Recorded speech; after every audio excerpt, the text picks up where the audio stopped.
కోచింగ్‌లో లేక అభ్యర్థులు సబ్జెక్ట్ ఎంచుకోవడం గురించి కూడా మాట్లాడదాము. అవును. దానికి ముందు ఇక్కడ నాకు తెలుసు. ఈ పడిపోవడమో లేకపోతే నువ్వనే అజ్ఞాతవాసంలో సిరివెన్నెల నీకెట్లా తోడయ్యాడు? సీతారామ శాస్త్రి గారు యాక్చువల్గా నాకు 2001 ఆ ప్రాంతంలో పరిచయం. అంటే అప్పటికి నేను ఐఏఎస్ ఏమో కోల్పోయి ఐఏఎస్ కోచింగ్ సెంటర్ పెట్టకుండా మధ్యలో ఈనాడు, ఈటీవీ, webdunia.com సినిమాల్లో పనిచేయాలనే ఒకానొక కాంక్షలు రగిలిపోతున్న రోజుల్లో ఆయన పరిచయం నాకు. webdunia.com అని దాని తెలుగు వెబ్ ప్రపంచం.com అని ఒక వెబ్సైట్కి నేను కంటెంట్ కాపీ ఎడిటర్గా పనిచేసేవాడిని. సో 2001 ఉగాదికి అనుకుంటా ఆయన నేను ఇంటర్వ్యూ చేసి మనం అందులో వెబ్సైట్లో పెట్టాం. అసలు ఆయన ఇంటర్వ్యూ దొరకడానికి మనకి తల ప్రాణం తోక్కొచ్చింది. ఆయన ఎవరికి సాధారణంగా టైం ఇవ్వరు. అప్పుడు విఎన్ ఆదిత్య దర్శకుడు మనసంతా అప్పుడు ఇంకా రిలీజ్ అవ్వలేదు ఇంకా. అతని యొక్క బ్రదర్ సతీష్ అని నాకు కొలీగ్ ప్రపంచంలో, విఎన్ సతీష్ని అడిగా, మరి ఏమయ్యా మరి ఏంటి మనకి శాస్త్రి గారు దొరకట్లేదు అంటే మా తమ్ముడు చెప్తానని చెప్పి అలా ఆదిత్యం ఆయనకి చెప్తే గ్రీన్ పార్క్ హోటల్ మనకి అమీర్పేటలో ఉంది, అందులో ఆయన నన్ను రమ్మంటే వెళితే నేను ఇంటర్వ్యూ చేశా. ఏదో అక్షరం పొల్లిపోకుండా పదం తప్పిపోకుండా యాజ్గా నేను వాడిన పదాలను రాసావు. నీకు భాష మీద పట్టు లేకపోతే సాధ్యం కాదు, అత్యున్నతమైన ధారణో మెమరీయో లేకపోతే సాధ్యం కాదు, దేర్ ఫోర్ నువ్వు జీవితంలో ఎదుగుతావు పో అన్నాడు ఆయన.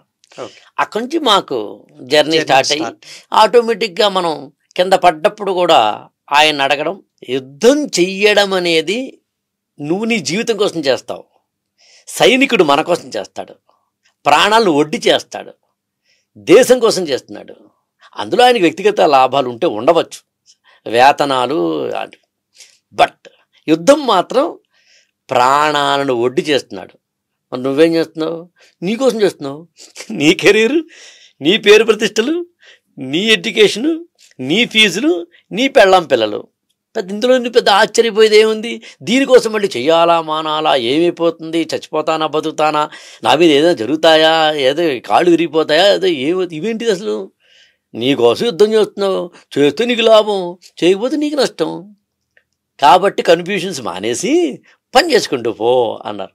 అందులో నా దృష్టిలో సీతారామ శాస్త్రి గారు నాకు గురువు. ఆ పరిచయం గాఢమయ్యి కూతురికి సిరివెన్నెల అని పేరు పెట్టేదాకా వచ్చిందా? అంత మా అమ్మాయికి సిరివెన్నెల. నేను అంటే కొడుకు పుడితేనేమో సీతారాము, కూతురు పుడితే సిరివెన్నెల అని చెప్పి బ్రెయిన్లో ఫిక్స్ అయి ఉన్నాను. కాబట్టి మొన్న నాకు కొన్ని నెలల క్రితం నువ్వు ఒక పుస్తకం కూడా ఇచ్చావు. అంటే సిరివెన్నెల గారి చాప్టర్ మళ్ళీ రావచ్చు రాకపోవచ్చు, అందుకని చెప్పేస్తా. పాట షికారుకొచ్చింది అని చాలా పాటలను చాలా వివరంగా ఆయన ఇందులో ఏమనుకుని రాసుంటారు, పాట వింటారు, అందరు వింటారు.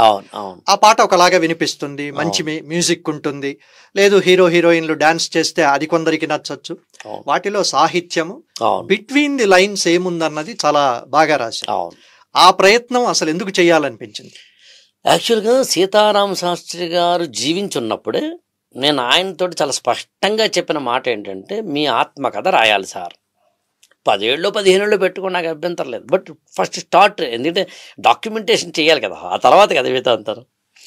సరే, ఆయనకున్న లౌకిక పరమైన వాటి పట్ల శ్రద్ధ లేకపోవడం, ఆండే చూద్దాంలేరా అనుకోవడం వల్ల అయిపోయింది.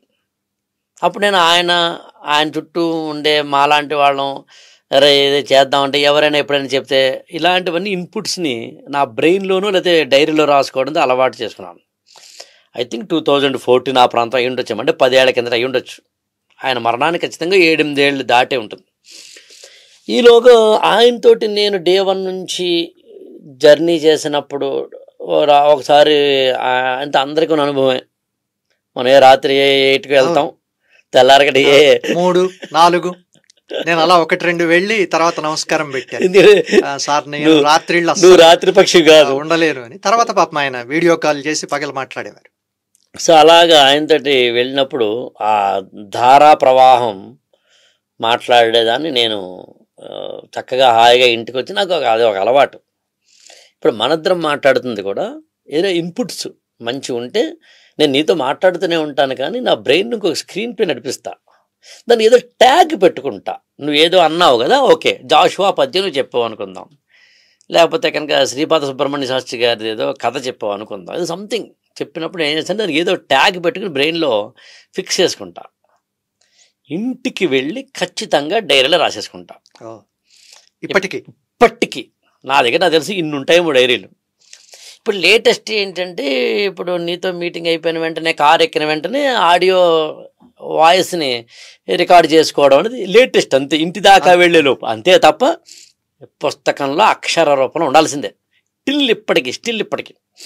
సో అందుకే ఆయనతో నేను జర్నీ చేసినప్పుడు ఆయన మాట్లాడిన ప్రతి మాట నేను రాసుకున్నాను. అప్పటికి మనకు తెలియదు ఆయన మీద బుక్ రాస్తామని, కానీ ఓవరాల్గా ఆ పాట రా, ఈ పాట రా, ఆ పాట అలా రాశానురా, ఈ పాటలు రాశానురా, మద్రాసులో అది జరిగిందిరా, ఆ రోజు ఇది జరిగిందిరా, ఓ రోజు వర్షంలో ఎవరో వచ్చి డబ్బులు ఇచ్చారా, ఓ రోజేమో ఈ బాబుకేమో జ్వరం వస్తుంది, ఆయన చెప్పినవన్నీ కూడా మన దగ్గర ఉన్నాయి. నిజానికి చాలా సార్లు ఆయన మాటలు యథాతథంగా రాసిన పాటలు అయిపోతాయి. అంతే. అబ్బా అవును, అంతే పాటలు అంతే, అంత అత్యద్భుతంగా మాట్లాడతారు.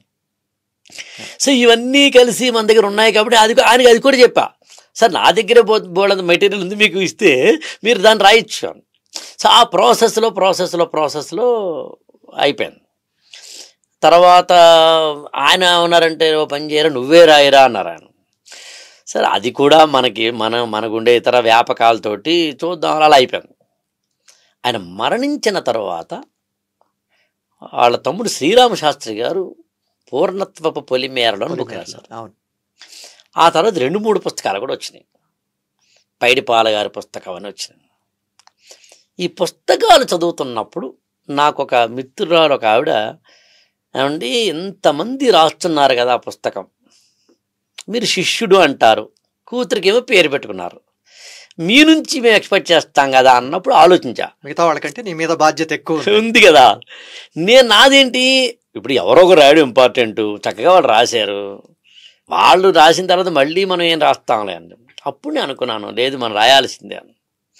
సరే 100 పేజీల పుస్తకంగా నాదైన మధురమైన స్మృతులతో రాద్దాం అని స్టార్ట్ చేసినప్పుడు ఆవిడ పద్మావతి గారికి చూపించా.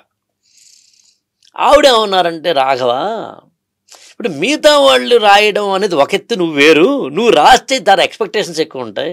నువ్వు 100 పేజీలు రాస్తానండి, 125 పేజీలు రాస్తాను, అది కూడా ఏదో వ్యక్తిత్వం మాత్రం రాస్తాను, వాళ్ళు అవి రాశారు కాబట్టి రాయను అంటే కుదరదు.